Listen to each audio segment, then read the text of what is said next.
Welcome to Ask the Security Guy. I am Holly Magnuson, and this is, I believe, episode 57, recorded live on June 3rd, 2020. Once again, I'm here with Sean Corman. Good morning, Sean. Good morning. What a year it's been, huh? Oh my gosh. Yes, it has been quite the year. Um, just a couple of reminders that if you want to chat with us, we would love for you to ask questions as we discuss today's topic, or if you've got other not related to today's topic questions. You want to be sure to change the live chat over on the chat, which is usually over on the right, which is kind of opposite. It's usually set to top chat. You want to be sure to change that to live chat. And if you haven't done so, be sure to subscribe to the channel. That way you know anytime we go live, because you never know, we may have a special event sometime and you want to catch it when it happens. So today's topic is called UPnP. And my first question, Sean, is what is that? So UPnP, have you ever heard of plug and play? Yeah. So you stick a mouse or some kind of USB device into your computer and it just starts working. That's Well, in theory, right? Especially the USB keys you pick up in the parking lot. not putting those in my computer. So UPnP stands for Universal Plug and Play. There was a recognition by the industry years and years ago that while getting the computer to recognize devices that they just plugged in and supposedly worked, that was great for the computer, but not the network. So as home networks became a thing, as more and more of us had home internet, there was the question of, well, how do we make this easier for users to plug in their new PS3 or their Xbox 360, or I'm dating myself horribly now. Okay, we understand. Their gaming console. But these days now is, your smart coffee maker, your refrigerator, your toaster oven, the light switch that, you use to control lights that are, connected to an app on your phone. This Internet of Things paradigm. How do we make it so that those devices just connect to the network and work? Well, for some of them, they use a protocol. It's a way, the way machines talk to each other on the network, called Universal Plug and Play, or more affectionately known in IT as Universal Plug and Pray. Yeah, I can get that. Yeah. Knowing what I know from you. I've been around a while. So it was designed to be an ease of use thing. And as so many convenience things go with security, if it's more convenient, you have to question how secure is it. Right. Well, for the last several years, and increasingly now, there has been more and more evidence pointing to the fact that Universal Plug and Play is a giant security hole in our home networking. And in that little wireless access point that comes from Frontier or Charter or whoever your internet provider is, they provide that little black box, and chances are it's your Wi-Fi, it's your internet connection, it's all of those things wrapped up in one spiffy little package. By default, UPnP is turned on. It is done that way so that people have an easier time connecting their devices to the network. So you buy this new gaming console, whatever the latest and greatest thing is, and you hook it up to your network. Well, for some games, especially interactive multiplayer games, they require that bi-directional communication with other people or some server out in the cloud. And what happens there is the device talks to your router and says, hey, I need this port and this port and this port to come all the way through you to me without you standing in the way. Because normally that little black box acts like a very good, very effective little firewall in everybody's home that protects all of your home devices pretty well, actually, from attackers on the internet. Well, with universal plug and play, it essentially undoes that security for that specific device. Usually just that device. There have been some misconfigurations where they've opened it up for the entire home network or things like that. But generally speaking, it's just opening up a hole for whatever that device was. So a gaming console is fairly sophisticated. I mean, it has an operating system. It does it's got functions and features that enable it to be reasonably secure. The problem is a lot of times it's also an entry point for payment information. So for some gaming consoles, you can manage your account right from the console and then enter your credit card information in for buying games or your monthly subscription to the latest Dungeons and Dragons bit or whatever it is that you're interested in. If it's a subscription service, with a lot of these consoles, you can manage your account right through the console. Well, if the console is also using universal plug and play to allow those inbound connections from the internet without any kind of filtering, that now presents a vulnerability on your network. Yep. So there have been a number of instances in recent history where Internet of Things devices, smart switches, specific IP cameras were a big one. And these were home security cameras or cameras, the early versions of like the Nest cams or the doorbell cams. Current versions operate somewhat differently and they're more secure.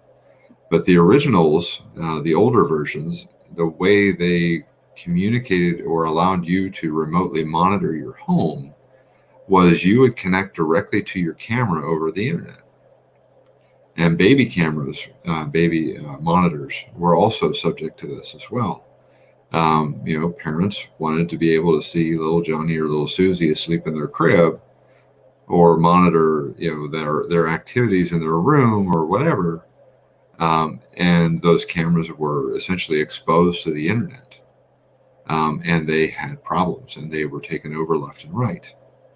Now think about this. You have some hacker who you don't know and doesn't know you.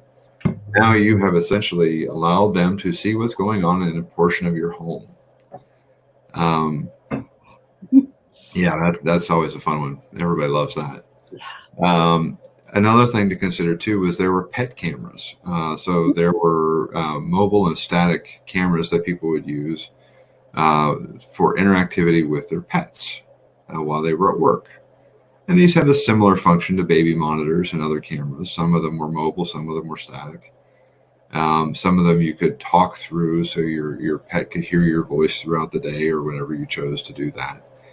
And the way some of those were originally configured and set up was they relied on UPnP to work. Again, current versions of most of these things do not use that. But the firewall configurations are still have that turned on by default. So why does that matter if I'm saying that by default a lot of these devices don't do that anymore? Because the routers that you have in your home have this turned on by default. There is malware out there that can infect your computer or your gaming console or your phone or whatever. And one of the first things it does is it looks for the existence of UPnP in your home router. And if that exists, it sets up connections to allow inbound connections to your device to relay traffic. Mm-hmm. So it may not be an information stealer per se, but what we're seeing an increasing predominance of is your home becomes a relay point for the bad guys' traffic. So as law enforcement tracks these things down, you now are on their radar as a relay point. Results may vary. It is also an entry point for other kinds of malware that can take over your devices and can be an information stealer. The original one that is seeing a resurgence in use was a banking Trojan. It specifically sought out banking credentials, online banking credentials, Mhm. and any credit card information or bank card information. It was designed to look for that stuff. And as soon as it saw it, it would just silently siphon it off and send it off to somewhere in, well, pick your country. I would say pick your poisonous country. So Right. So who's our fan of the week? yeah. So Um, go ahead. I'm sorry. yeah. So the safest thing to do, as we as I've caused fear and trepidation here, is just turn it off. Most Yeah. devices don't need it anymore.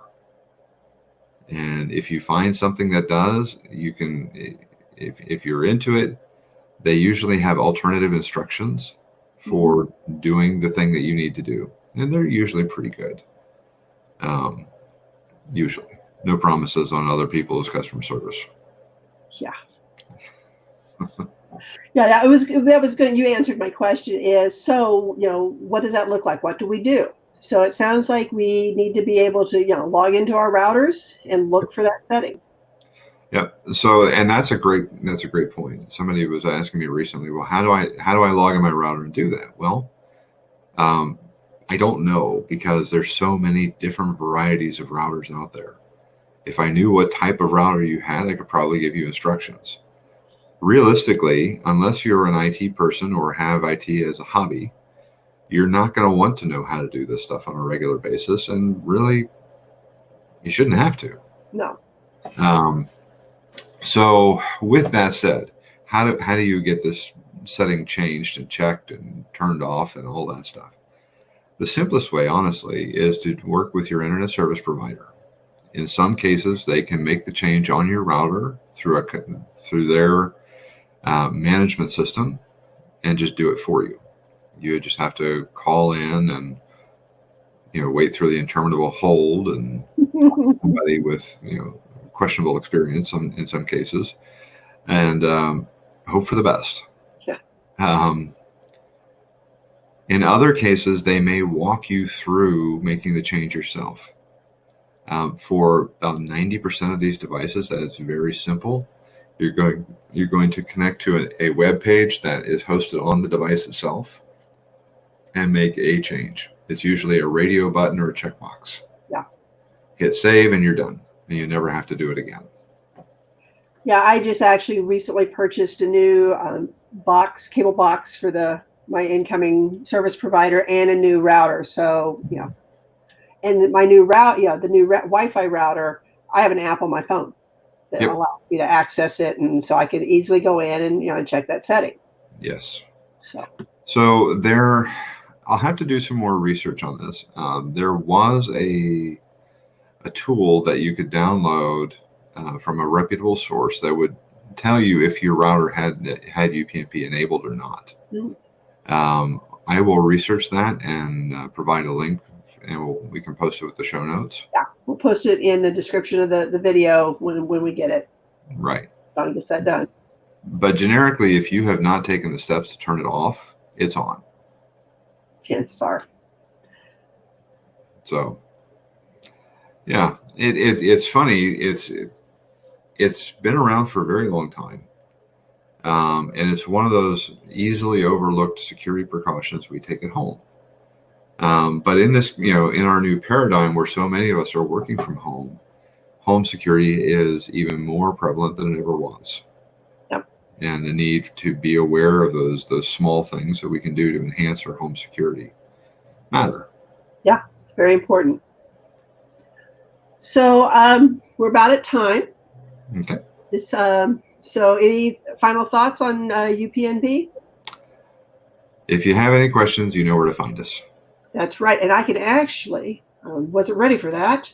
If you have any questions, you can contact us at ISO. I love these banners, and it's like, oh, I get to use one. So, and if you're listening to this after the fact, always, if you've got any questions, email us at iso@apu.edu. We're more than happy.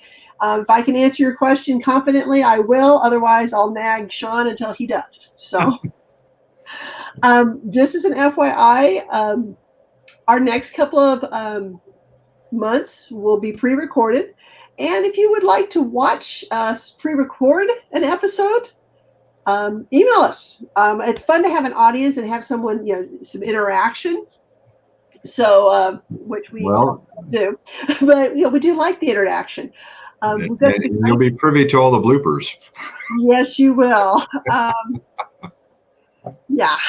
So things like your smartwatch starting to ring in the middle of the episode, somebody's calling you. So, or baby crying, or random other household noises. Yes. So if you do have a question, those that are watching live, go ahead and shoot that over our way right now. Otherwise, kind of excited about what we have coming up in the next few months. We're going to look at some potentially touchy subjects. Yeah, so we're going to take a look at I think recent events and the past several months, and especially very recently, the tragic events that happened have. From a security perspective, there's another thing that we need to be aware of, and that is, how do you find the truth? So many of us assume that one media source or another is reliable and gives us pertinent information. And there's an old axiom, when multiple people have a disagreement, the truth is usually somewhere in the middle. Yeah.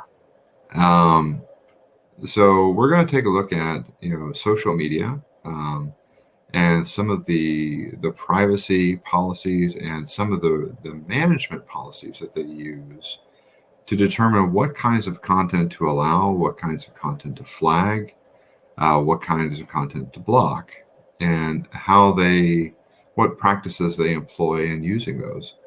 I think it's important for everyone to understand. And hopefully we can have a good, robust discussion about some of those practices, and at least give people time to think about not only what's going on in the world, but what do we know versus what we don't know. Yeah, and then we're going to revisit some important topics like backups, multi-factor authentication. Looking forward, we're to a couple of special guests coming up in the next few months. I'm excited about how we're going to close out season 6, I believe it is, and already making plans on how we're launching season 7. So, well, we certainly have an exciting lineup for the end of the year. That's for sure. We do. If all the pieces fall into place, we're going to have a great time and be very informative, I think. So with that, again, there's our email address. If you've got questions and want more information, please feel free to ask. And with that, we'll sign off. Have a great day. We'll see you.